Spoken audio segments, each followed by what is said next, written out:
Rosa, I'm 19, and I go to college. My name is Victoria, I'm 18, and I volunteer as a peer health educator. Telling my friends was probably the biggest decision I made in high school. Other teens could judge you for being different. Some other girls choose not to tell their friends for fear of rejection. But for me, it was really important to tell my closest friends about my status, that I'm HIV positive. I wanted to live a healthy life, and for me, that meant being completely open and honest with my family and friends. I recently was invited to a school to have an HIV talk. There were 30 students in the class. Out of the 30 students, I asked, how many of you are sexually active? Out of 30 of the students, half of them raised their hands. For the ones that raised their hands, I then asked, how many of you are practicing safe sex? And only half of them raised their hands. Sex educational classes are offered in high school.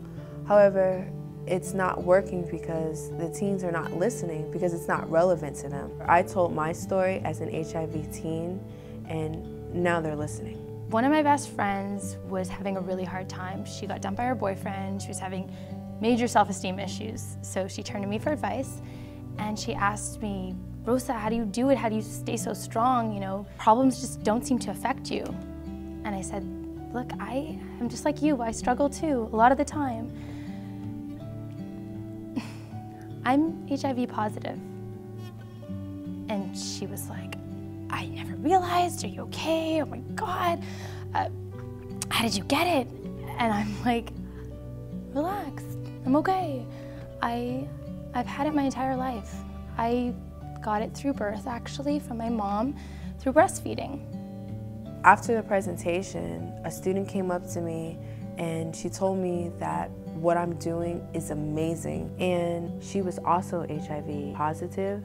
She just felt like she couldn't do it anymore. She just felt like giving up. And that's when I told her, no, you have to continue to take your medication and you have to continue to be strong. Then we exchanged numbers, and now I call her and I ask her, did you take your medicine today? And she tells me, yeah, she takes it and she's doing so much better.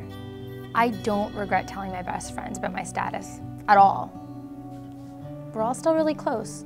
Closer, actually, because we know that we could trust each other and share everything completely openly. By sharing my experiences, I'm just hoping that our communities will be more impacted and more educated, and that sex ed is important and it's our lives that are at stake. I want to tell all the HIV positive girls out there that it's not the end of the world. I mean, if I can live a happy and full life, so can you. Love yourself. Get tested. Together, we can overcome HIV.